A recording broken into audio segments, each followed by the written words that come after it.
Okay, so people asked me to do number 2 of worksheet 6, which is thermochemistry on Hesse's law.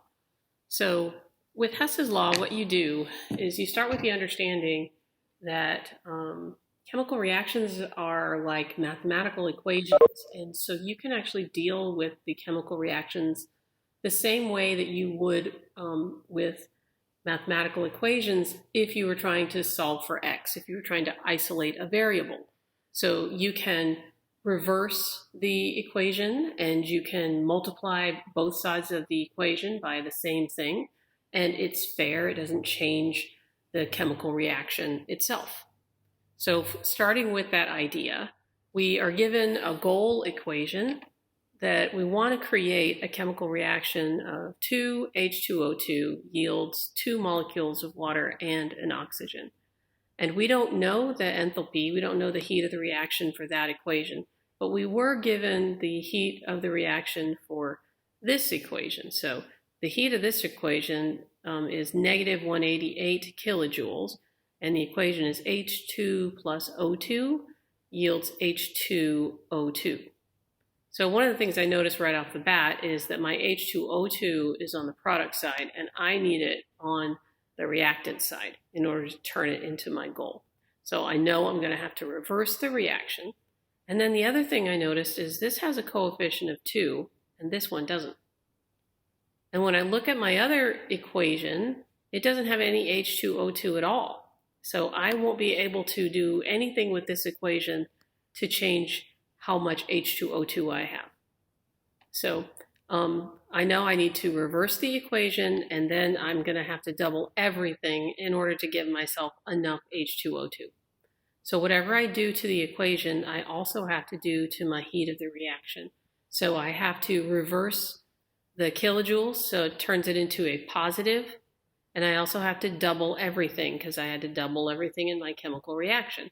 So I'm going to multiply negative 188 by negative 2. And when I do that, I get plus 376 kilojoules. So I'm just going to leave that there. I rewrote it so that I won't confuse myself, but this is the rewritten, modified version. And now I'm going to start working on the next equation. The next equation was that I was given 1H2 plus half oxygen yields water. And so right off the bat, again, I notice that I don't have enough water yet, but at least my water's on the correct side.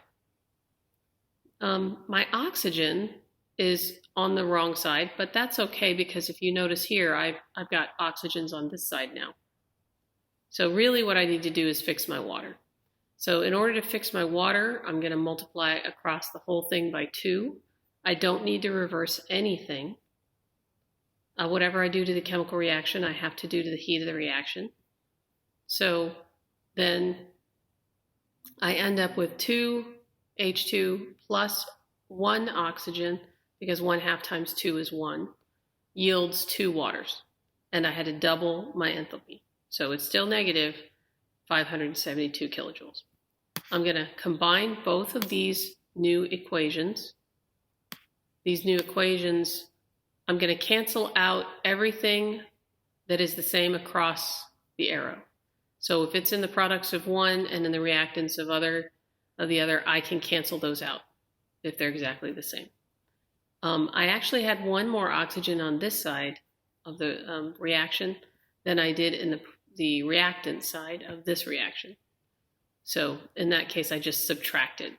So 2 minus 1 gave me 1. And then I recombine all of my products and reactants, and this is what I finally get, which is 2H2O2 yields 2 waters plus oxygen. And I'm going to combine the values of the heat of the reactions. So I'm going to add my plus 376 kilojoules to my negative 572 kilojoules, which basically gives me the difference.